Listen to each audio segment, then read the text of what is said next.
Ninguém naquela vila jamais esqueceria o dia em que o homem mais poderoso da região dobrou os joelhos no chão de terra batida de uma cozinha imunda.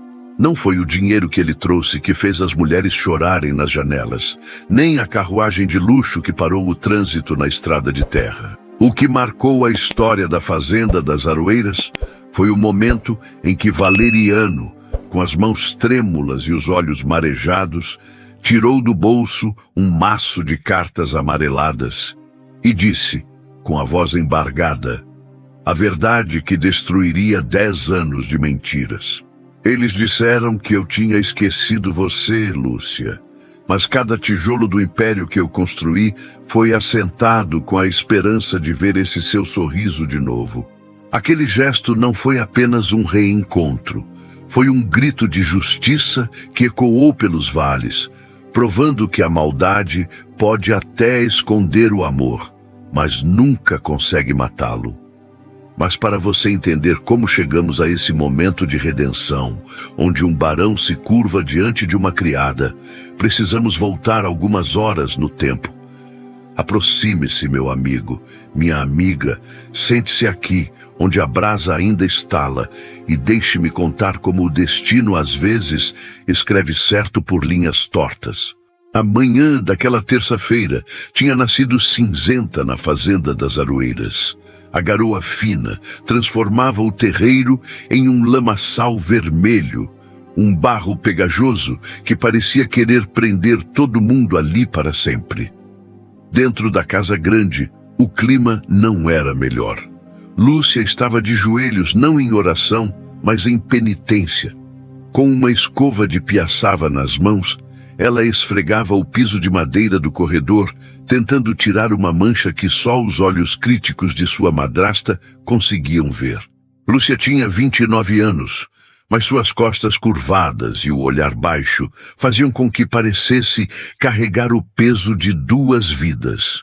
Ela era bonita, de uma beleza triste e silenciosa, como uma santa esquecida num altar empoeirado. Seus cabelos castanhos estavam escondidos sob um lenço encardido, e o vestido de chita, remendado nos cotovelos, era o uniforme de sua humilhação. Mais força, Lúcia! A voz de Dona Magnólia vinha da sala de estar, onde ela tomava seu café em xícaras de porcelana fina. Você parece que tem sangue de barata. Esfregue isso direito. Hoje é um dia importante. Não quero ver um grão de poeira quando as visitas chegarem. Magnólia.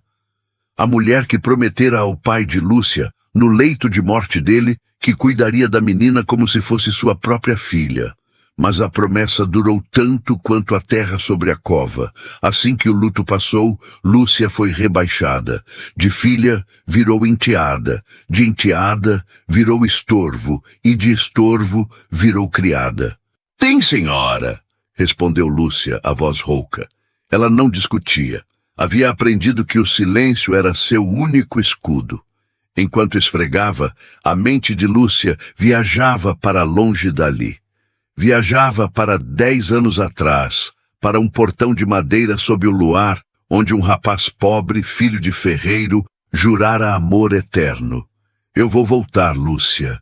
Valeriano tinha dito com aquele jeito sério de quem não brinca com a palavra. O mundo é grande, mas meu coração fica aqui. Mas ele não voltou. Ou assim ela pensava.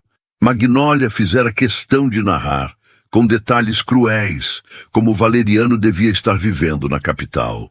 Ele deve ter se casado com uma daquelas moças de pele de porcelana, Lúcia, dizia a madrasta, rindo enquanto Lúcia lhe servia o jantar. Homem rico não quer saber de mulher da roça. Ele esqueceu você no momento em que viu a primeira nota de dinheiro. Aceite sua sina, menina. Você nasceu para servir.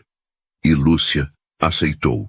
Acreditou que o amor era uma mentira bonita que contavam para as crianças dormirem.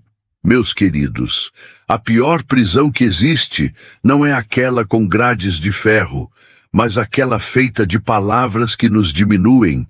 Quantas vezes a gente não acredita que não tem valor só porque alguém cheio de amargura disse isso, A maldade tem o poder de nos cegar para a nossa própria luz. Mas eu pergunto a vocês, será que a verdade, por mais que tentem enterrá-la, não acaba sempre encontrando uma fresta para brotar?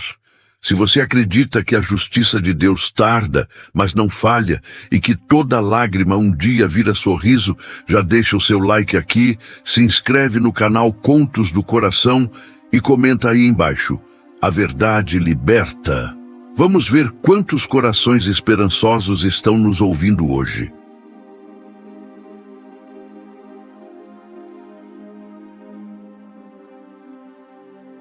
Foi perto do meio-dia que o som diferente cortou o silêncio da fazenda. Não era o carro de boi, nem o trote cansado do cavalo do leiteiro.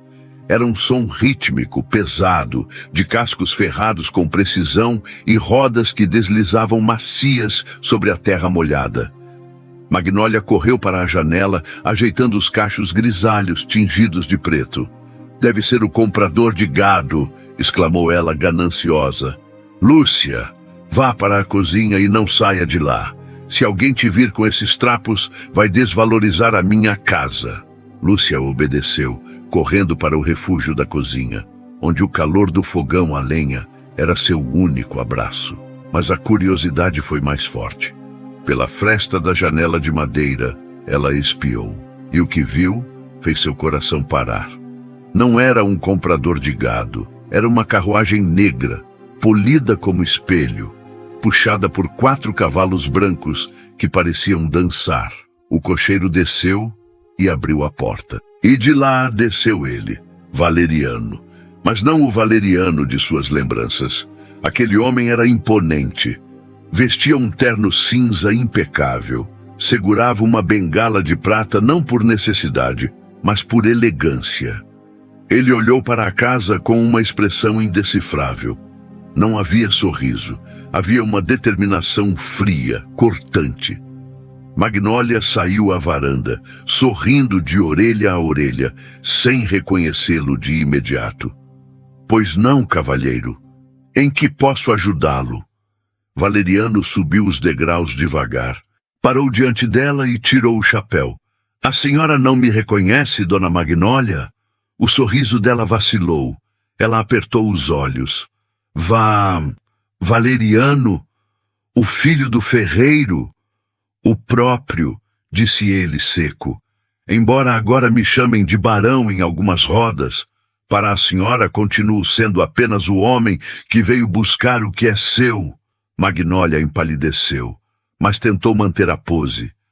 Que surpresa! Entre.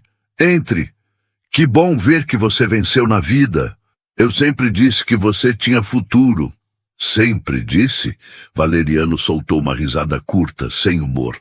"Engraçado. Minha memória me diz que a senhora me chamava de pé rapado e sonhador inútil." Ele entrou na sala sem ser convidado, seus olhos varrendo o ambiente como um falcão procura a presa.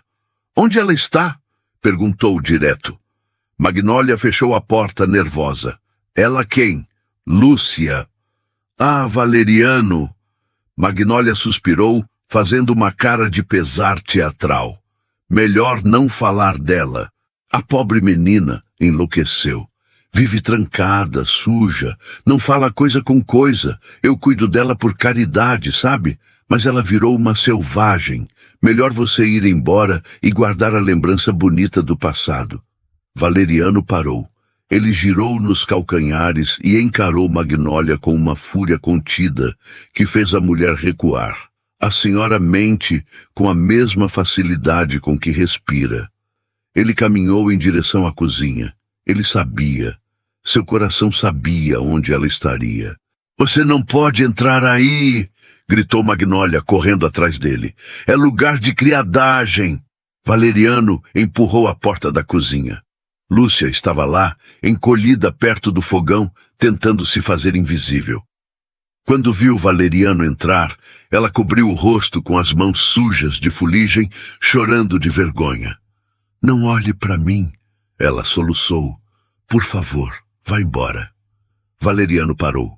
A visão da mulher que ele amava, vestida em trapos, com as mãos calejadas e o espírito quebrado, foi como uma facada em seu peito. Mas ele não sentiu nojo. Sentiu uma onda de amor e indignação tão grande que quase o derrubou. Ele se aproximou dela. Magnólia gritava na porta. Viu? Eu disse. É uma vergonha. Uma criada suja.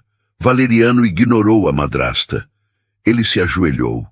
Ali, no chão sujo de carvão e gordura, o homem mais rico da província colocou o joelho na terra. Lúcia, chamou ele suavemente. Ela tirou as mãos do rosto devagar. Os olhos dela encontraram os dele. E naquele momento, o tempo parou. Valeriano. Ela sussurrou. Você voltou. Eu nunca fui embora de verdade, Lúcia, disse ele. Ele enfiou a mão no bolso do paletó e tirou o maço de cartas. Eram dezenas delas. Algumas manchadas, outras amassadas, mas todas com o selo rompido. A senhora Magnólia disse que eu tinha te esquecido. Ele falou alto, para que a madrasta ouvisse bem. Ela disse à vila inteira que eu tinha te abandonado. Mas aqui está a verdade. Ele colocou as cartas no colo de Lúcia. Eu escrevi toda semana. Eu mandei dinheiro para o seu enxoval. Eu mandei as escrituras de uma casa na cidade em seu nome. Tudo isso, ele apontou para as cartas, foi roubado, interceptado, escondido. Lúcia tocou os papéis incrédula. Ela pegou uma das cartas e viu a data. 12 de maio de 1895. A data do aniversário dela, anos atrás. Você escreveu? Ela perguntou, a voz trêmula. Eu escrevi que te amava quando não tinha nada. E escrevi que te amava quando conquistei tudo. Valeriano segurou as mãos sujas dela e as beijou, sem se importar com a fuligem. Eu construí um império, Lúcia. Mas descobri que meu verdadeiro reino sempre esteve guardado no seu sorriso, mesmo debaixo desse avental de poeira. Magnólia, encostada no batente da porta, parecia ter encolhido. A máscara caíra. Isso não prova nada. Ela tentou argumentar desesperada. Ela é minha tutelada. Você não pode levá-la. Valeriano levantou-se, ajudando Lúcia a ficar de pé. Ele passou o braço ao redor da cintura dela, sujando seu terno caro, num gesto de posse e proteção. Eu não vou apenas levá-la, Magnólia, disse ele com uma voz gelada. Eu vou levar tudo. Comprei as promissórias desta fazenda. Cada centímetro de terra onde a senhora pisa agora me pertence. E a primeira ordem do novo dono é que a senhora saia da minha frente. Lúcia olhou para Valeriano e depois para a madrasta. Pela primeira vez em anos, ela sentiu a espinha ereta. A verdade a tinha libertado, mas antes que pudessem dar um passo em direção à saída, um som estranho veio de cima. Do teto. Thump, thump, thump. Eram passos. Passos pesados e arrastados no sótão, seguidos de um som que gelou o sangue de todos na cozinha. O choro abafado de uma criança. Valeriano e Lúcia se entreolharam. O que é isso? Perguntou Valeriano tenso. Magnólia, que até então estava derrotada, arregalou os olhos em puro terror. Não! Ela gritou, bloqueando a passagem para o corredor. Vocês não podem subir lá! Ninguém pode subir lá! Valeriano percebeu o pânico real nos olhos da mulher. Havia algo naquela casa, algo além das cartas roubadas e da herança desviada. Havia um segredo vivo no andar de cima. Lúcia, disse Valeriano, soltando-a gentilmente. Fique aqui. Não, disse Lúcia, segurando a mão dele. O medo ainda estava lá, mas a coragem de ter a verdade ao seu lado era maior. Eu vou com você. Chega de segredos nesta casa. E assim, sob os protestos histéricos de Magnólia, o casal começou a caminhar em direção à escada que levava ao sótão, sem saber que o que encontrariam lá em cima mudaria não apenas o passado, mas o futuro de toda a região. Subir aquelas escadas de madeira rangente era como caminhar sobre os ossos de um passado que se recusava a morrer. A cada degrau, a poeira levantava, dançando na pouca luz que entrava pelas frestas do telhado, criando fantasmas no ar. Valeriano ia na frente, segurando um candeeiro que pegara no corredor, sua figura imponente, projetando uma sombra longa na parede descascada. Atrás dele, Lúcia subia com o coração na boca, segurando a barra do vestido sujo, sentindo um misto de pavor e esperança que lhe dava tontura. E lá embaixo, no pé da escada, Magnólia gritava impropérios, ameaças vazias de quem sabe que o castelo de cartas desmoronou. "Vocês vão se arrepender", gritava a madrasta, a voz falhando pelo choro histérico. "É uma maldição. Aquilo é uma maldição." Valeriano não parou. Ele chegou à porta do sótão, trancada com um cadeado pesado e enferrujado. Sem hesitar, ele usou a bengala de prata com castão de ferro como alavanca. Com um grunhido de esforço e a força de quem moldou o ferro na juventude, ele forçou o metal. A madeira podre do batente cedeu antes do cadeado, e a porta se abriu com um gemido lúgubre. O cheiro que saiu lá de dentro fez Lúcia cobrir o nariz. Era cheiro de mofo, de lugar fechado, de tristeza antiga. Valeriano ergueu o candeeiro, iluminando o cômodo baixo, onde as teias de aranha pendiam como cortinas macabras. No canto mais afastado, encolhido sobre um colchão de palha imundo, havia um vulto pequeno. Lúcia prendeu a respiração. "Quem está aí?" perguntou Valeriano, a voz firme, mas gentil. O vulto se mexeu. Um par de olhos grandes, assustados, brilhou na escuridão. Era uma menina. Não devia ter mais de 8 anos, mas era tão magra e pálida que parecia ter 5. Seus cabelos estavam embaraçados, e ela vestia uma camisola que mais parecia um trapo cinza. Lúcia sentiu as pernas fraquejarem. Ela conhecia aqueles olhos. Eram os olhos de seu pai. "Meu Deus!" sussurrou Lúcia, avançando devagar, ignorando o medo. "Clara!" A menina recuou, encolhendo-se contra a parede, tremendo como vara verde. "Clara, é você?" Lúcia caiu de joelhos no chão empoeirado, estendendo as mãos. "Sou eu, a Lúcia." Valeriano olhou de Lúcia para a menina, confuso. "Quem é ela, Lúcia?" Lúcia virou o rosto banhado em lágrimas. "É minha irmã, filha do meu pai com a Magnólia." A voz de Lúcia embargou. "Quando ela nasceu, a madrinha disse que ela tinha nascido morta.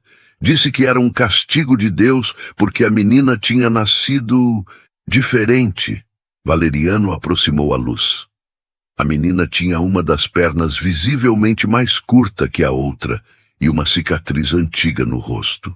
"Ela disse que enterrou a menina", continuou Lúcia, soluçando. "Eu chorei por essa irmã durante anos. Eu rezei pela alma dela. E ela estava aqui, esse tempo todo, em cima da minha cabeça." A crueldade da revelação atingiu Valeriano como um soco físico. Magnólia não apenas escravizara a enteada, ela aprisionara a própria filha, escondendo-a do mundo como se fosse um monstro, apenas para não ter que lidar com a vergonha de uma filha imperfeita aos olhos da sociedade vaidosa da época. Ou pior, para garantir que a herança, que deveria ser dividida, ficasse inteira em suas mãos, já que uma filha morta não herda nada. Valeriano sentiu uma fúria fria, assassina crescer em seu peito. Mas ao olhar para a fragilidade daquela criança e para o amor doloroso nos olhos de Lúcia, a raiva deu lugar à urgência. "Não vamos deixá-la aqui nem mais um minuto", disse ele. Ele entregou o candeeiro a Lúcia e se aproximou da menina. "Ei, pequena", disse ele, com uma doçura que Lúcia não sabia que ele possuía. "Eu sou o Valeriano, sou amigo da sua irmã. Ninguém vai te machucar. Nunca mais." A menina, Clara, olhou para Lúcia. Lúcia assentiu, sorrindo entre as lágrimas. Pode vir, Clarinha. Ele é bom. Ele veio nos salvar. Valeriano pegou a menina no colo. Ela era leve como uma pena, feita de ossos e medo. Ele a aninhou contra o peito, protegendo o rosto dela da luz forte, e virou-se para Lúcia. Vamos! Eles desceram as escadas como uma procissão sagrada. Quando chegaram à sala, Magnólia estava sentada no sofá, com o rosto enterrado nas mãos. Ao vê-los com a menina, ela levantou a cabeça, os olhos vermelhos de ódio e loucura. Vocês não podem levá-la, sibilou ela. O mundo vai rir de mim. Vão dizer que eu pari uma aleijada. Valeriano parou diante dela. A menina em seus braços estremeceu. O mundo não vai rir de você, Magnólia, disse ele, a voz baixa e terrível. O mundo vai te esquecer, porque a partir de hoje você não existe mais para elas. E se a senhora ousar chegar perto de Lúcia ou desta criança, se ousar pronunciar o nome delas, eu juro que usarei cada centavo da minha fortuna para garantir que a senhora termine seus dias numa cela muito pior do que aquela onde trancou sua própria filha. Magnólia abriu a boca para retrucar, mas o olhar de Valeriano o acalou. Era o olhar de um homem que não tinha mais nada a perder, porque já tinha recuperado tudo o que importava. Vamos, Lúcia, disse ele. Lúcia olhou para a casa uma última vez. Olhou para os móveis, para os quadros, para a madrasta que encolhia no sofá. Não sentiu raiva. Sentiu pena. Uma pena imensa de alguém tão pobre de espírito. Adeus, madrinha, disse ela suavemente. Eles saíram pela porta da frente. A chuva havia parado e um raio de sol tímido furava as nuvens cinzentas, iluminando a carruagem negra que esperava. O cocheiro, um homem robusto chamado Tião, arregalou os olhos ao ver o patrão carregar uma criança esfarrapada e ser seguido por uma mulher suja de fuligem. Mas ele não fez perguntas. Abriu a porta da carruagem e ajudou-os a subir. Quando a porta se fechou, isolando-os do mundo lá fora, o silêncio caiu sobre eles. O interior da carruagem era forrado de veludo azul, macio e quente. Valeriano acomodou Clara no banco ao lado de Lúcia. A menina, exausta pela emoção e pela luz repentina, encostou a cabeça no ombro da irmã e fechou os olhos, agarrando o tecido do vestido de Lúcia com suas mãozinhas sujas. Valeriano sentou-se de frente para elas. Ele olhou para Lúcia. Agora, na luz do dia que entrava pela janela da carruagem, ele podia ver melhor as marcas do tempo, as linhas finas ao redor dos olhos, a magreza, as cicatrizes nas mãos. Mas ele também via a força, a dignidade intacta. Acabou, Lúcia, disse ele, estendendo a mão para tocar o joelho dela. O pesadelo acabou. Lúcia olhou para ele e depois para a irmã adormecida em seu ombro. Para onde vamos? Perguntou ela, a voz ainda trêmula. Para casa, respondeu Valeriano. Para a minha casa, que agora é sua. A carruagem deu um solavanco e começou a se mover. Lúcia viu pela janela a fazenda das Aroeiras ficando para trás, diminuindo até virar um ponto na paisagem. 10 anos de dor ficando para trás. A viagem até a propriedade de Valeriano durou 2 horas. Durante esse tempo, poucas palavras foram trocadas, mas muitos olhares disseram tudo. Valeriano não tirava os olhos de Lúcia, como se tivesse medo de que ela desaparecesse se ele piscasse. Quando a carruagem finalmente passou pelos portões de ferro da Fazenda Esperança, Lúcia perdeu o fôlego. Não era uma fazenda comum. Era um palácio rural. Jardins impecáveis, fontes de água cristalina e uma casa grande, branca, com varandas que abraçavam toda a estrutura. Havia vida ali. Havia trabalhadores que acenavam com respeito. Havia cachorros correndo no gramado. Havia cheiro de flores, jasmins, milhares deles plantados ao longo da entrada. Você plantou jasmins, sussurrou Lúcia, os olhos marejados. Eu disse que construiria um reino, sorriu Valeriano. E um reino precisa do perfume da rainha. A carruagem parou. Criados vieram ajudar. Uma senhora gorducha e sorridente, Dona Benta, a governanta, correu para recebê-los. Seu Valeriano, o senhor demorou. O almoço já está... Ela parou ao ver o estado de Lúcia e da menina. O sorriso dela murchou, transformando-se em preocupação maternal. Virgem Santa, o que aconteceu com essas meninas? Benta, disse Valeriano descendo e ajudando Lúcia. Prepare o banho, o melhor banho que essa casa já viu. Água quente, sais, perfumes. E separe as roupas que mandei vir da capital. E comida, caldo quente, pão fresco, tudo o que tiver de melhor. Agora mesmo, patrão. A mulher não fez perguntas. A bondade em seus olhos dizia que ela entendia que ali havia gente precisando de colo. Lúcia desceu da carruagem, segurando Clara pela mão. Seus pés descalços tocaram a pedra polida da entrada. Ela se sentiu pequena, suja, indigna daquele lugar. Valeriano, ela sussurrou, puxando-o de lado. Eu não posso entrar assim. Olha para mim, eu vou sujar sua casa. Eu não sei ser uma senhora. Eu esqueci como se usa talheres, como se senta à mesa. Valeriano segurou o rosto dela com as duas mãos, obrigando-a a encará-lo. Lúcia, escute bem. Você não precisa saber usar talheres de prata para ser uma senhora. A nobreza não está na roupa, está aqui. Ele tocou o peito dela sobre o coração. Você protegeu sua irmã. Você aguentou o inferno sem perder a bondade. Você é mais nobre do que qualquer baronesa que já pisou nesta terra. E quanto a sujar a casa...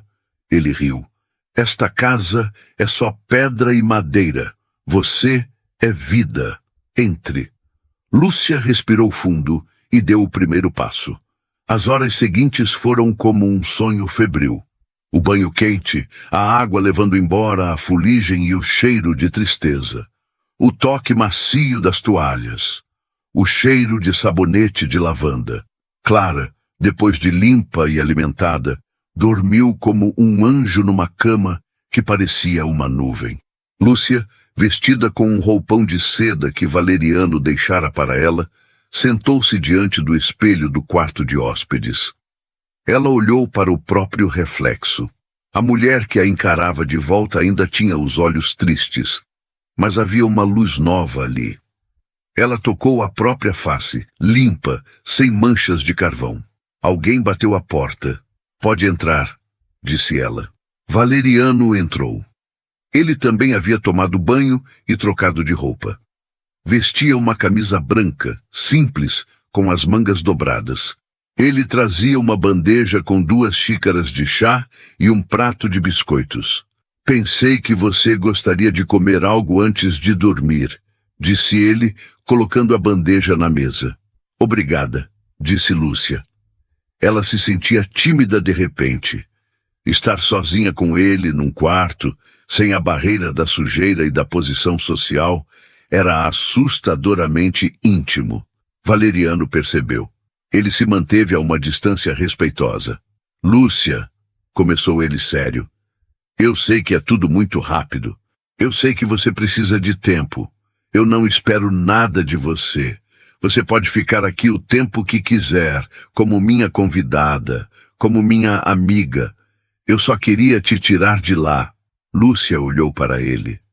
Para a bondade daquele homem que esperou 10 anos. Por que você voltou, Valeriano? Perguntou ela. De verdade, você podia ter qualquer mulher. Por que eu?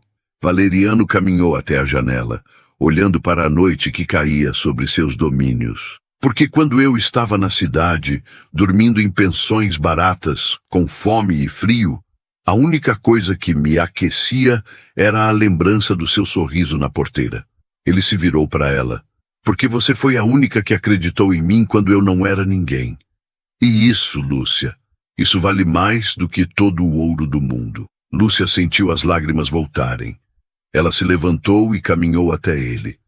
Parou a um passo de distância. Eu não tenho nada para te dar, Valeriano, disse ela. Minha juventude foi roubada. Minha beleza murchou. Eu trago uma irmã doente e cicatrizes na alma. Você traz você, disse ele, dando um passo e diminuindo a distância. E isso é tudo o que eu sempre quis. Ele ergueu a mão, hesitante, e tocou o rosto dela. Lúcia fechou os olhos e inclinou a cabeça contra a palma quente dele. Foi um toque de reconhecimento, de duas almas que se reencontravam após a tempestade. Mas o momento de paz foi quebrado.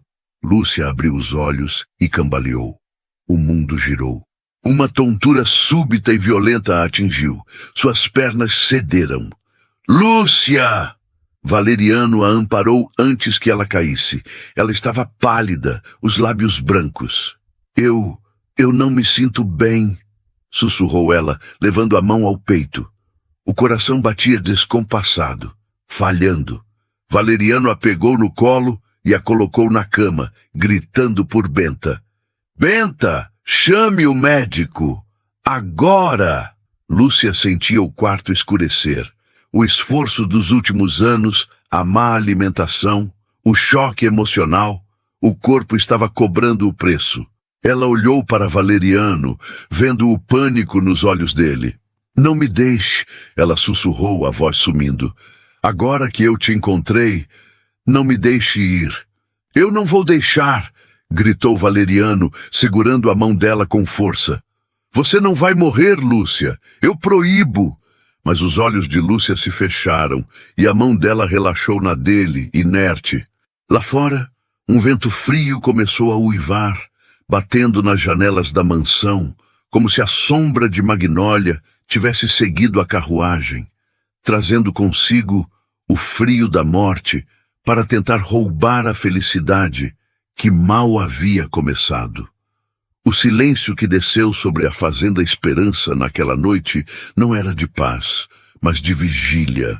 A casa grande, acostumada a festas e risos nos tempos antigos, agora parecia prender a respiração. O único som que se ouvia era o tic-tac monótono do relógio de pêndulo no corredor e o uivo do vento lá fora, que sacudia as janelas como se quisesse entrar para levar alguém embora. No quarto de hóspedes, transformado às pressas em enfermaria, o cheiro de éter e cânfora impregnava o ar. Lúcia jazia na cama de dossel, pequena demais no meio de tantos travesseiros de plumas. Sua pele, antes pálida, agora ardia em brasa, vermelha pela febre que subia galopante. Ela se debatia, murmurando palavras desconexas, presa em pesadelos onde a voz de Magnólia ainda gritava ordens e o frio da cozinha ainda congelava seus ossos. Valeriano estava sentado numa poltrona ao lado da cama, a postura rígida, as mãos entrelaçadas com força, os nós dos dedos brancos. Ele não havia trocado de roupa, não havia comido, não havia bebido sequer um gole de água desde que a trouxera para dentro. Seus olhos estavam fixos no rosto de Lúcia, como se sua própria vontade pudesse mantê-la ancorada naquele mundo. A porta se abriu e o doutor Almeida, um homem baixo, de bigodes brancos e óculos redondos, entrou secando as mãos numa toalha. Ele era o médico mais antigo da região, conhecido por ter trazido metade da vila ao mundo e fechado os olhos da outra metade. Valeriano levantou-se num salto. E então, doutor, o que ela tem? O médico suspirou, tirando os óculos e limpando-os no jaleco. O gesto lento fez o estômago de Valeriano dar um nó. É grave, Valeriano, muito grave. O médico se aproximou da cama e tocou a testa de Lúcia. Não é apenas uma doença do corpo. Os pulmões estão fracos, sim, há sinais de pneumonia. Mas o problema maior é o esgotamento. Essa moça, ela foi levada ao limite da resistência humana. O corpo dela simplesmente desistiu de lutar. É o que os antigos chamavam de febre da alma. Valeriano sentiu o chão sumir. Não me venha com poesia, Almeida. Eu quero a cura. Eu tenho dinheiro. Mande vir remédios da capital, da Europa, de onde for preciso. Dinheiro não compra vontade de viver, meu amigo, respondeu o médico com tristeza. Ela passou anos sendo quebrada, dia após dia. Agora que o perigo passou, a adrenalina baixou e o corpo cobrou a conta. Ela está num limbo, Valeriano, entre ficar e ir. E, sinceramente, não sei se ela tem forças para escolher ficar. Valeriano olhou para Lúcia. Tão frágil, tão quebrada. Ela tem, disse ele, a voz rouca, mas carregada de uma certeza feroz. Ela tem porque eu não vou deixar ela ir. Eu esperei 10 anos, Almeida. Eu não atravessei o inferno para perdê-la agora. O médico guardou o estetoscópio na maleta de couro. Faça o que puder. Mantenha a febre baixa. Dê o xarope que deixei. Mas, acima de tudo, dê motivos para ela voltar. Porque a medicina, aqui, já fez o que podia. O resto é com Deus e com ela. Quando o médico saiu, Valeriano voltou a se sentar. Ele pegou a mão de Lúcia, aquela mão calejada, áspera, que contava a história de todo o sofrimento dela, e a levou aos lábios. Você me ouviu, Lúcia? Sussurrou ele, a voz embargada.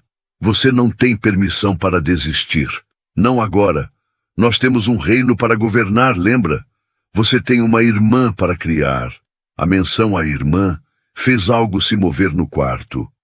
Valeriano virou a cabeça. Na porta entreaberta, um par de olhos assustados espiava. Era Clara. A menina estava vestida com uma camisola branca de algodão, limpa, os cabelos penteados, mas o medo ainda era sua segunda pele. Ela segurava uma boneca de pano velha, encardida, que devia ter trazido do sótão. Ela vai morrer? Perguntou a menina, a voz um fiozinho de som. Valeriano sentiu o coração apertar. Ele estendeu a mão. Venha cá, Clara. A menina hesitou, mas entrou no quarto, caminhando na ponta dos pés. Ela parou ao lado de Valeriano e olhou para a irmã na cama. A mamãe ficou assim antes de dormir para sempre, disse Clara, com a franqueza brutal das crianças que viram demais. Ela ficou quente, depois ficou fria, e depois a madrinha disse que ela foi para o céu. Valeriano puxou a menina para perto e a colocou sentada em seu joelho. Ela era leve, frágil, mas havia calor nela. Vida. A Lúcia não vai dormir para sempre, prometeu ele, olhando nos olhos da menina. Ela é forte, mais forte do que eu, mais forte do que você imagina. Ela cuidou de você naquele sótão escuro, não cuidou? Clara assentiu. Ela levava pão escondido e contava histórias de um príncipe que ia vir salvar a gente. Valeriano sorriu, um sorriso triste. O príncipe demorou muito, Clara. Ele se perdeu no caminho, mas ele chegou, e agora ele não vai deixar nada de ruim acontecer. A menina encostou a cabeça no peito dele. Valeriano, o homem de ferro, o barão temido, viu-se ali, naquela madrugada chuvosa, segurando a mão da mulher que amava e abraçando a irmã que ela protegera, formando uma família estranha, remendada, mas unida pela dor e pelo amor. A madrugada avançou. A febre de Lúcia piorou antes de melhorar. Ela começou a delirar alto. Não! Não bata nela! Ela gemia, virando a cabeça no travesseiro. O café, eu limpo, não tranque a porta. Valeriano limpava a testa dela com panos úmidos, o coração sangrando a cada palavra. Ela estava revivendo o trauma. Shhh! Acabou, meu amor, acabou. Ele sussurrava, beijando a testa suada dela. De repente, Lúcia abriu os olhos. Eles estavam vidrados, brilhantes demais, não focavam em nada. Valeriano, ela chamou, a voz fraca. Estou aqui. Ela tentou puxar a mão, mas não teve forças. Você tem que ir. Ela sussurrou, as lágrimas escorrendo pelas têmporas. Ela vai te destruir. Ela é má. Eu sou suja, Valeriano. Eu sou quebrada. Você merece uma rainha, não uma criada. Você é minha rainha, disse ele firme, segurando o rosto dela. Olhe para mim, Lúcia. Não deixe a voz da Magnólia falar na sua cabeça. Escute a minha voz. Eu te amo. Eu te amo desde o dia em que te vi colhendo café com os pés descalços. Nada mudou. Lúcia olhou para ele e por um segundo a lucidez voltou. Ela viu o amor desesperado nos olhos dele. Fica, ela pediu, fechando os olhos novamente, exausta. Eu fico, para sempre. Lúcia adormeceu, a respiração ficando um pouco menos irregular. Valeriano encostou a cabeça no colchão, ao lado da mão dela e, finalmente, o cansaço o venceu. Ele cochilou ali, sentado, guardião do sono dela. Mas a paz durou pouco. Quando o sol nasceu, tímido e pálido, dissipando a chuva, um som diferente acordou Valeriano. Não era o som da casa. Era o som de cavalos e vozes alteradas no portão principal da fazenda. Dona Benta entrou no quarto, o rosto pálido de medo. Seu Valeriano, acorde! Valeriano levantou a cabeça atordoado. O que foi, Benta? A Lúcia piorou? Não, senhor. A Lúcia continua igual. Mas tem gente no portão. Quem? O delegado Fonseca.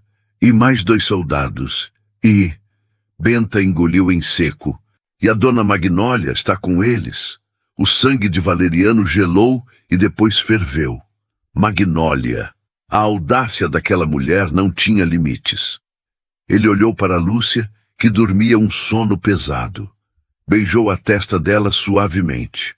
Benta, tranque esta porta por dentro. Ninguém entra aqui. Ninguém toca nelas. Entendeu? Sim, senhor. Mas o delegado disse que tem um papel, um mandado. O delegado pode ter um papel. Eu tenho a verdade. E se for preciso, tenho chumbo também. Valeriano saiu do quarto, ajeitando a camisa amassada, o rosto transformado numa máscara de guerra. Ele desceu as escadas da mansão, seus passos ecoando como trovões. Clara, que estava na cozinha tomando leite, correu para se esconder debaixo da mesa ao ouvir o nome da madrasta. Valeriano saiu para a varanda principal. Lá embaixo, no pátio de cascalho, a cena era tensa.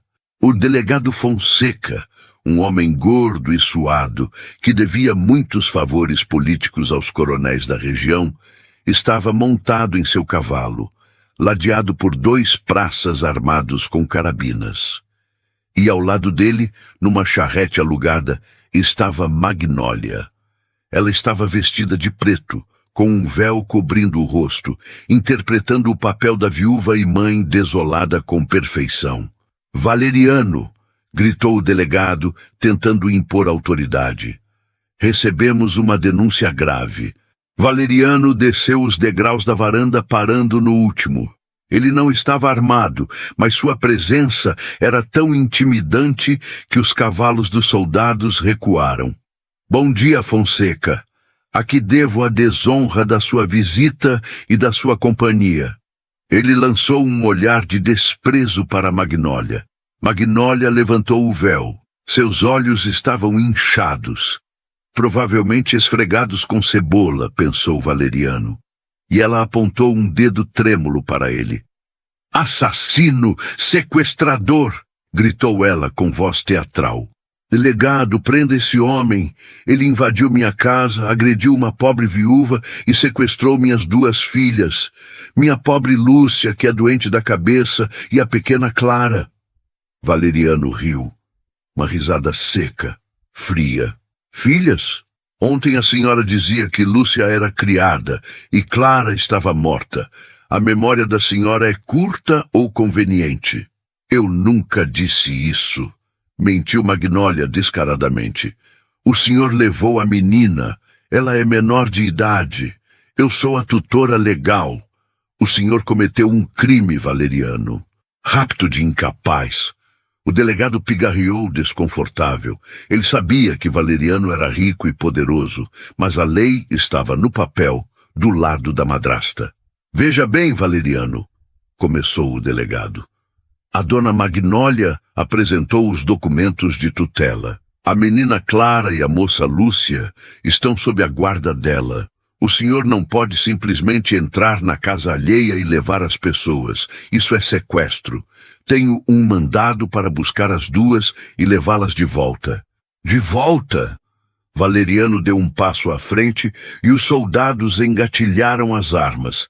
Ele nem piscou. De volta para o cativeiro? De volta para o sótão onde a menina era mantida como um animal? De volta para a cozinha onde Lúcia era escravizada? Isso são acusações sérias, disse o delegado, mas precisam ser provadas em juízo. Por enquanto, a lei diz que elas devem voltar para a casa da tutora. Entregue as moças, Valeriano. Não piore as coisas. Valeriano olhou para a janela do quarto de cima. Lúcia estava lá, lutando pela vida. Se ela fosse tirada daquela cama agora, se fosse jogada numa charrete e levada de volta para as garras de Magnólia, ela morreria. Ele tinha certeza disso. Magnólia terminaria o serviço que começou há 10 anos. Ele voltou o olhar para o delegado. Fonseca, você me conhece, sabe que eu construí essa fazenda do nada, sabe que eu sou um homem de paz, mas escute bem o que eu vou dizer. A voz de Valeriano baixou, tornando-se perigosamente calma. A Lúcia está lá em cima, com febre de 40 graus, lutando para respirar por causa dos maus tratos dessa mulher.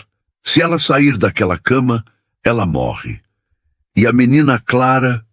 A menina tem marcas no corpo que provam o que estou dizendo. Eu tenho um mandado, Valeriano, insistiu o delegado, embora parecesse menos convicto. Se o senhor não entregar as moças, terei que usar a força, e o senhor será preso. Magnólia sorriu, um sorriso triunfante e cruel. Prenda o delegado e traga minhas meninas, elas precisam de disciplina. Valeriano cruzou os braços. Ele estava sozinho na varanda. Seus empregados estavam olhando de longe, com enxadas e foices nas mãos, prontos para defender o patrão. Mas Valeriano fez um sinal para que não se movessem. Ele não queria um banho de sangue. Você pode entrar, Fonseca, disse Valeriano. Mas só você. E se você tentar tirar Lúcia daquela cama, terá que passar por cima do meu cadáver. Quanto à menina... Se você tiver coragem de olhar nos olhos dela e devolvê-la para essa bruxa, então você não é um homem da lei, é um cúmplice de tortura. O delegado hesitou. O clima pesou. O confronto era iminente. Foi nesse momento que a porta da varanda se abriu atrás de Valeriano. Todos olharam. Não era Lúcia, era Clara. A menina pequena, mancando, segurando a boneca suja, saiu para a luz do sol. Ela tremia, mas caminhou até ficar ao lado de Valeriano. Ela olhou para a charrete, viu Magnólia e, em vez de chorar, fez algo que ninguém esperava. Ela levantou a barra da camisola até o joelho, mostrando as pernas finas, e mostrou as marcas. Cicatrizes roxas, antigas e novas, marcas de vara, de cinto. O silêncio no pátio foi absoluto. Até os cavalos pararam de relinchar. Ela fez isso, disse Clara, a voz infantil ecoando no pátio, apontando para Magnólia. Porque eu pedi pão. O delegado Fonseca olhou para as pernas da menina. Olhou para Magnólia, que agora estava pálida, tentando esconder o rosto com o véu. Valeriano colocou a mão no ombro de Clara. Aí está a sua prova, delegado. Agora me diga, o senhor vai cumprir o mandado de uma torturadora de crianças? Ou vai fazer o que é certo? O delegado olhou para os soldados, olhou para Valeriano e finalmente olhou para Magnólia com nojo. Mas Magnólia não estava disposta a perder. Isso é mentira. Ela caiu. É uma menina desajeitada, gritou ela desesperada. Delegado, cumpra seu dever. Eu tenho dinheiro. Eu tenho amigos na capital. Se o senhor não me devolver minhas filhas, eu vou acabar com a sua carreira. A ameaça foi um erro. O delegado Fonseca podia ser corrupto, mas tinha filhas. E ver aquelas marcas na perna de Clara tocou o único ponto de decência que lhe restava. Porém, antes que ele pudesse responder, um grito veio de dentro da casa. Um grito de mulher. Valeriano! Era a voz de Dona Benta. Valeriano virou-se, o coração parando. Ele esqueceu o delegado, esqueceu Magnólia, esqueceu tudo. Lúcia! Ele gritou, correndo para dentro, deixando Clara na varanda sob o olhar atônito dos homens da lei. Algo terrível havia acontecido no quarto de cima. E Valeriano temia que, enquanto lutava contra os monstros do lado de fora, a morte tivesse entrado sorrateiramente para levar o amor de sua vida. Valeriano subiu as escadas de 2 em 2 degraus, o coração batendo tão forte que parecia querer rasgar o peito. O grito de Dona Benta ainda ecoava em seus ouvidos, um som de pavor puro que gelou seu sangue mais do que qualquer ameaça do delegado lá fora. Ao entrar no quarto, a cena o paralisou por um segundo. Lúcia estava convulsionando na cama. Seu corpo frágil arqueava-se de forma antinatural, os olhos virados, espuma branca saindo pelo canto da boca. Dona Benta tentava segurá-la, chorando, sem saber o que fazer. Ela parou de respirar e depois começou a tremer, gritou a governanta. Valeriano correu para a cama. O medo desapareceu, substituído por um instinto primitivo de salvar o que era seu. Segure as pernas dela, Benta. Não deixe ela se machucar. Ele segurou os ombros de Lúcia com firmeza, mas sem violência. Lúcia! Olhe para mim! Volta! Ele chamava, a voz grossa de comando, como se pudesse ordenar à alma dela que ficasse no corpo. A convulsão durou uma eternidade de segundos, embora não tenha passado de 1 minuto. Aos poucos o corpo dela relaxou, caindo inerte sobre os lençóis desarrumados. Ela estava pálida como cera, os lábios arroxeados. Valeriano encostou o ouvido no peito dela. Silêncio. Não, ele sussurrou. Não, não, não. Ele começou a massagear o peito dela, bombeando com as mãos, soprando ar em sua boca, ignorando todas as regras de etiqueta, ignorando o mundo. Ele estava lutando contra a morte, mano a mano. Respira, Lúcia, pelo amor de Deus, respira. Na porta do quarto, uma sombra apareceu. Era o delegado Fonseca. Ele subira atrás de Valeriano, curioso e desconfiado, mas parou ao ver a cena. Ele viu o homem mais poderoso da região desesperado, tentando soprar vida na boca de uma mulher que parecia um cadáver. Ele viu a devoção, o terror, o amor cru, e então um suspiro. Lúcia puxou o ar com um som rasgado, doloroso. O peito dela subiu. Ela tossiu, engasgada, e Valeriano a virou de lado, amparando-a enquanto ela vomitava um líquido biliar. Isso... Põe pra fora.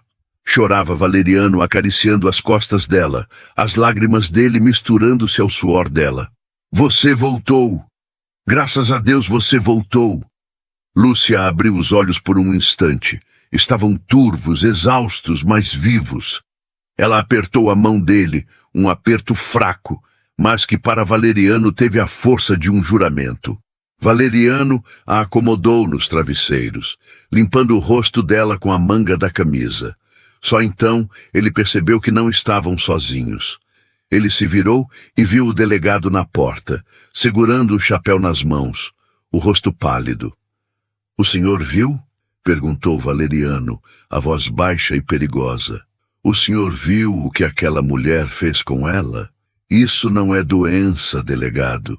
Isso é o resultado de anos de fome, de trabalho forçado, de veneno na alma. É tentativa de assassinato. O delegado olhou para Lúcia, destruída na cama. Lembrou-se das marcas nas pernas da menina Clara lá embaixo. A ficha finalmente caiu. A lei podia ser cega às vezes, mas a humanidade dele não. Cuide dela, Valeriano, disse o delegado, colocando o chapéu na cabeça com uma determinação nova. Eu vou resolver o problema lá embaixo. Valeriano assentiu. Ele não precisava ver. Ele sabia que a justiça, tardia e torta, finalmente estava chegando. Lá embaixo, na varanda ensolarada, Magnólia abanava-se com o leque impaciente. Quando viu o delegado descer as escadas sozinho, ela sorriu vitoriosa. E então, onde estão as ingratas? Espero que o senhor tenha algemado aquele bruto do Valeriano. O delegado Fonseca parou no último degrau. Ele olhou para Magnólia com um desprezo que fez o sorriso dela vacilar. Soldados, disse o delegado, a voz firme. Prendam esta mulher. Magnólia soltou uma risada nervosa.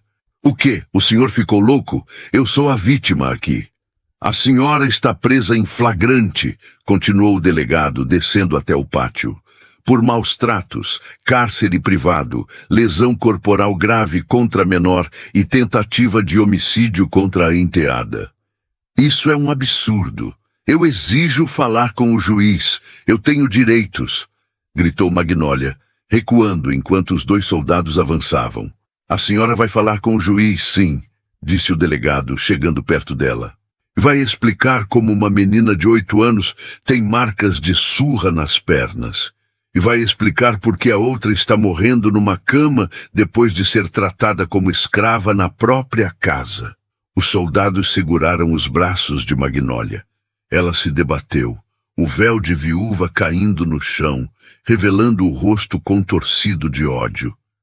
Vocês não sabem com quem estão lidando. Eu sou Magnólia das Aroeiras. Aquela fazenda é minha. Tudo é meu. Levem-na, ordenou o delegado, e coloquem-na na cela comum. Nada de regalias. Enquanto era arrastada para a charrete da polícia, Magnólia olhou para a varanda da casa grande.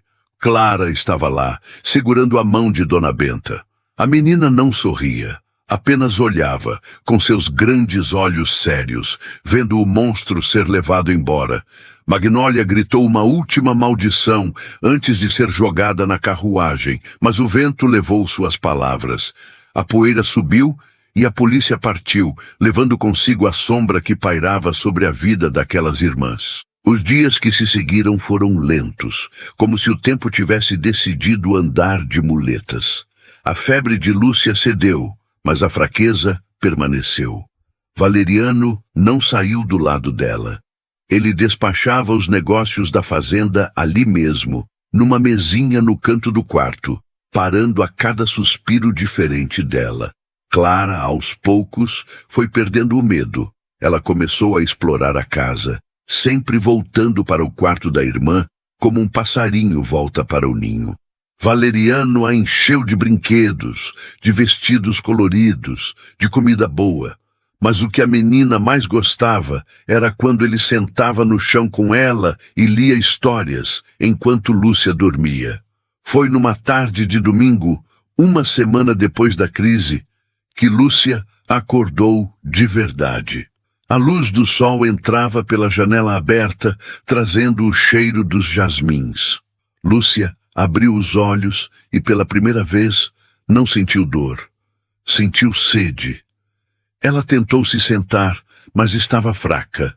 O movimento fez barulho na cama. Valeriano, que cochilava na poltrona, acordou no mesmo instante. Lúcia! Ele se levantou e foi até ela. Você está acordada? Sente dor? Lúcia olhou para ele. O rosto dele estava mais magro, a barba por fazer, olheiras profundas, mas o olhar era o mesmo farol de sempre.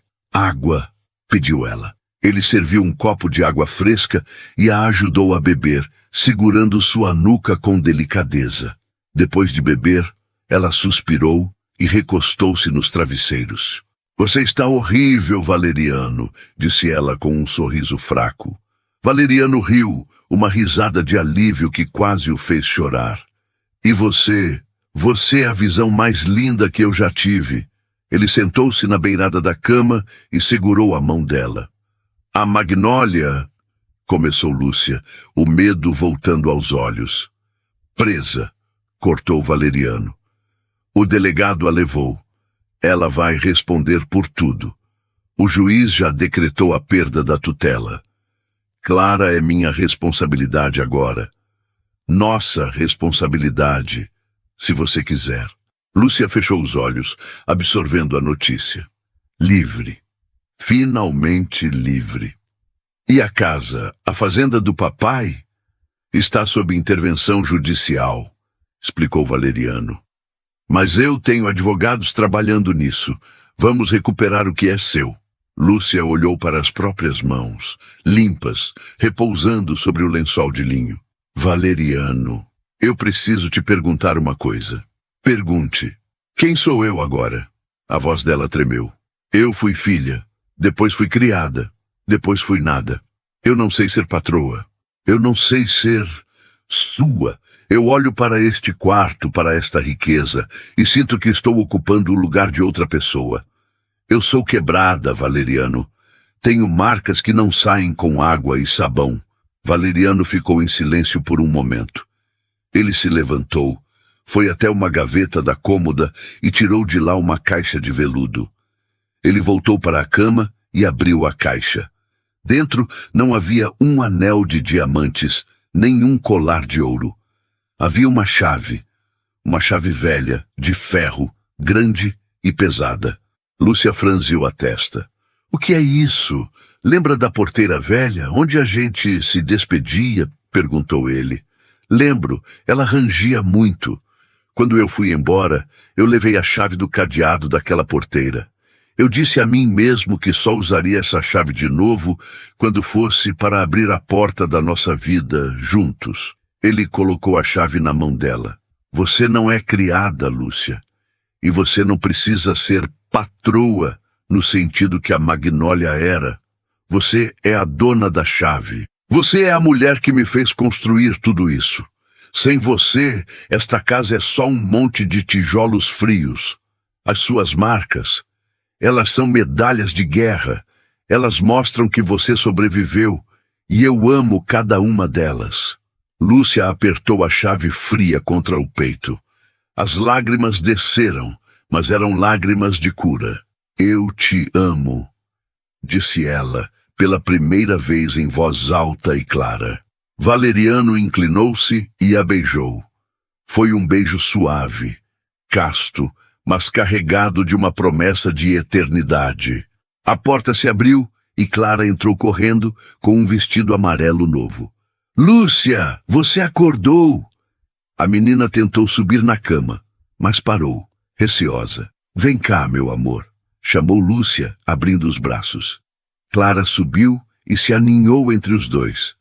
Valeriano abraçou as duas. Ali, naquele quarto iluminado pelo sol da tarde, a família estava completa. Mas a vida, como sempre, guardava uma última surpresa. Dona Benta bateu à porta, interrompendo o momento. Seu Valeriano, desculpe incomodar, mas chegou um homem da cidade, um tal de Dr. Peixoto, diz que é advogado. Advogado da Magnólia? Perguntou Valeriano, fechando a cara. Não, senhor. Ele diz que era o advogado do pai da dona Lúcia. Diz que soube da prisão da Magnólia e que agora pode finalmente entregar um documento que estava guardado há 10 anos, sob sigilo absoluto, esperando o momento certo. Lúcia e Valeriano se entreolharam. Que documento? Perguntou Lúcia. Ele diz que é o verdadeiro testamento do seu pai, disse Benta, e diz que o que está escrito lá muda tudo. Valeriano sentiu um arrepio. Se havia um testamento secreto, por que o advogado esperou tanto? E o que poderia haver nele que Magnólia não tivesse destruído? Mande-o entrar na biblioteca, Benta, disse Valeriano, levantando-se. Vamos descobrir que último segredo esse passado ainda guarda. A biblioteca da Fazenda Esperança cheirava a cera de abelha e livros antigos. Valeriano acomodou Lúcia na poltrona de couro mais confortável, cobrindo suas pernas com uma manta, enquanto o Dr. Peixoto, um homem magro de óculos redondos e mãos trêmulas, abria uma pasta de couro desgastada sobre a mesa de jacarandá. O silêncio era tão profundo que se podia ouvir o bater das asas de uma mariposa contra o vidro da janela. Antes de ler o documento, começou o advogado, limpando a garganta. Preciso pedir perdão. Lúcia franziu a testa, segurando a mão de Valeriano com força. Perdão pelo quê, doutor? Pelo silêncio. Por 10 anos de silêncio. O advogado baixou os olhos, envergonhado. Seu pai, o coronel Anselmo, me procurou 3 dias antes de morrer. Ele sabia que o fim estava próximo. E ele sabia que Magnólia não era quem aparentava ser. Lúcia sentiu um aperto no peito. Ele sabia. Sim. Ele me confessou que temia pela sua segurança, Lúcia. Disse que Magnólia estava obcecada pelas terras e pelo dinheiro. Ele tentou mudar o testamento oficial, mas Magnólia o vigiava dia e noite. Então, ele fez este aqui. O advogado tocou o envelope lacrado com cera vermelha. Um testamento hológrafo, escrito de próprio punho, registrado em segredo num cartório da capital. E por que o senhor não apareceu antes? Perguntou Valeriano, a voz dura. Por que deixou Lúcia sofrer por 10 anos? O advogado suspirou, tirando um lenço do bolso para secar a testa. Porque havia uma cláusula, Valeriano, uma condição imposta pelo próprio Anselmo. Ele escreveu: este testamento só poderá ser aberto quando minha filha Lúcia completar 30 anos, ou se Magnólia for afastada legalmente de sua tutela por crimes contra a família. Ele queria me proteger, sussurrou Lúcia, as lágrimas escorrendo. Ele sabia que se eu herdasse tudo ainda menina, Magnólia poderia me matar. Exatamente, confirmou o advogado. Seu pai acreditava que aos 30 anos você teria força para lutar, ou que a justiça divina agiria antes disso. E agiu. A prisão de Magnólia foi o sinal que eu esperava. Com mãos solenes, o advogado rompeu o lacre. O som do papel rasgando ecoou como um trovão na sala silenciosa. Ele desdobrou o documento amarelado e começou a ler. Eu, Anselmo de Oliveira, em pleno uso de minhas faculdades mentais, mas com o coração pesado de remorso, declaro minha última vontade. Revogo qualquer testamento anterior e instituo minha filha, Lúcia de Oliveira, como minha única e universal herdeira. Lúcia soluçou. Valeriano apertou a mão dela. A minha esposa, Magnólia, deixo apenas o que a lei obriga. A metade dos bens adquiridos durante o casamento, que se resume a dívidas de jogo que ela contraiu em meu nome e que eu paguei em vida. A fazenda das Aroeiras, que herdei de meus pais, pertence inteiramente a Lúcia. O advogado fez uma pausa e olhou para Lúcia. Há mais uma coisa, uma carta, para você. Ele entregou um papel menor, dobrado em 4, com a letra trêmula de um homem moribundo. Lúcia pegou o papel. Suas mãos tremiam tanto que ela mal conseguia ler. Valeriano segurou o papel para ela. Minha querida Lúcia, se você está lendo isso, é porque eu já parti e, espero, você está livre. Perdoe este velho pai por ter sido fraco. Eu me casei com Magnólia buscando uma mãe para você, mas trouxe uma cobra para o nosso ninho. Quando percebi, já estava doente demais para lutar. Eu escondi ouro, minha filha. Não o ouro de mina, mas o ouro do nosso suor. Debaixo do assoalho do seu antigo quarto há um cofre. Dentro dele estão as joias da sua mãe e as economias de uma vida inteira. Magnólia nunca soube. Use isso para recomeçar. E sobre a Clara, eu sei que Magnólia a esconde. Eu sei que ela é minha filha também, fruto de um erro, mas inocente. Cuide dela, Lúcia. Seja a mãe que ela não teve. Seja a mulher forte que sua mãe foi. Eu te amo mais do que a vida. Papai. Lúcia desabou. O choro veio forte, convulsivo, lavando 10 anos de dúvidas. Ele não a tinha abandonado. Ele a tinha protegido da única forma que podia, mesmo na hora da morte. Valeriano a abraçou, deixando que ela molhasse sua camisa com as lágrimas da redenção. Ele me amava, Valeriano. Ela repetia entre soluços. Ele me amava. Sempre amou, meu amor. Sempre amou. Meus amigos, quantas vezes a gente acha que foi esquecido por Deus ou pelos nossos pais, quando na verdade o amor estava agindo nos bastidores, preparando o terreno para nossa vitória.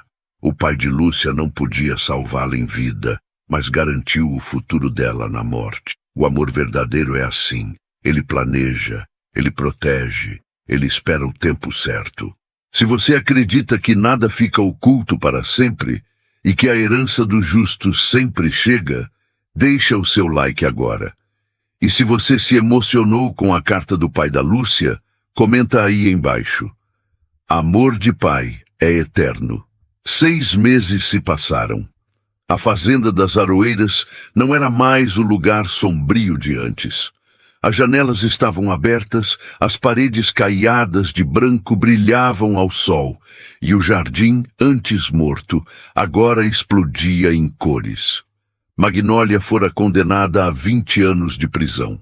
Diziam na vila que ela envelhecera 50 anos em 6 meses, sozinha numa cela fria, gritando com fantasmas e reclamando de uma fortuna que nunca foi dela. Mas na fazenda, a vida renascia. Era manhã de domingo. O sino da capela, que ficara mudo por uma década, repicava alegremente, chamando os vizinhos, os colonos e os amigos para a festa. No altar, enfeitado com guirlandas de jasmim e rosas brancas, Valeriano esperava.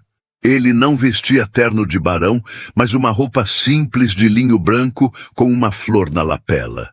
Seus olhos brilhavam fixos na porta da capela. E então ela entrou. Lúcia. Não a criada suja de fuligem. Não a mulher doente na cama. Mas a rainha que Valeriano sempre viu. Ela vestia o vestido de noiva de sua mãe, recuperado do cofre secreto, ajustado ao seu corpo.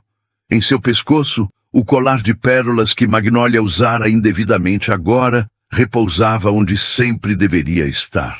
Mas o que mais brilhava não eram as pérolas, era o sorriso dela. Um sorriso que iluminava a igreja inteira. Ao lado dela, entrando como daminha de honra, estava Clara. A menina, agora corada e saudável, jogava pétalas de flores no chão, rindo para os convidados. Ela não mancava mais. O amor e os cuidados de Lúcia e Valeriano haviam curado as feridas do corpo e da alma. Lúcia caminhou até o altar.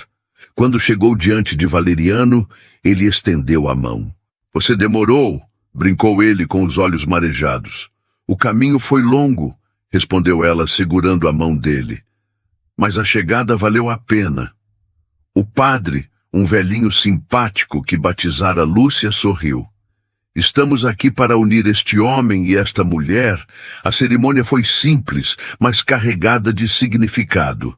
Quando trocaram as alianças, não foi apenas um contrato de casamento, foi a selagem de um destino. "Eu, Valeriano, recebo a ti, Lúcia, como minha esposa. Prometo ser teu abrigo, tua força e teu descanso. Prometo que nunca mais haverá frio, nem fome, nem solidão. Eu, Lúcia, recebo a ti, Valeriano, como meu esposo. Prometo ser teu lar, tua paz e tua alegria. Prometo que o passado ficou para trás e que o nosso futuro começa agora." Quando o padre disse, "Pode beijar a noiva", a igreja explodiu em aplausos. Valeriano beijou Lúcia, e naquele beijo havia o gosto da vitória, do café quente na manhã fria, do cheiro de terra molhada e da promessa cumprida. Mais tarde, durante a festa no terreiro, enquanto a sanfona tocava um xote animado e as mesas fartas alimentavam a todos, Valeriano e Lúcia se afastaram um pouco, indo até a varanda da casa grande. Eles olharam para a festa. Viram Clara correndo com outras crianças, rindo alto. Viram Dona Benta servindo bolo. Viram a vida acontecendo. Valeriano abraçou Lúcia por trás, apoiando o queixo no ombro dela. "Lembra do que eu disse?" sussurrou ele. "Que eu construiria um império para você?" Lúcia olhou para a paisagem, para as terras que agora eram deles, unidas pelo amor e pela lei. "Você construiu algo melhor, Valeriano", disse ela, virando-se para beijá-lo. "Você reconstruiu a minha vida. Você me devolveu a mim mesma." Valeriano sorriu e tirou do bolso a velha chave da porteira. "E agora, o que fazemos com isso?" Lúcia pegou a chave. Ela olhou para o portão da fazenda, agora sempre aberto para os amigos. "Guarde", disse ela, "como lembrança de que nenhuma porta fica fechada para sempre quando o amor tem a chave. E assim, sob o céu estrelado do interior do Brasil, o homem mais rico da vila e a mulher que varria o chão começaram a escrever a primeira página de uma nova história. Uma história onde não havia madrastas más, nem cartas roubadas, apenas a certeza de que no final, o que é verdadeiro sempre encontra o caminho de casa.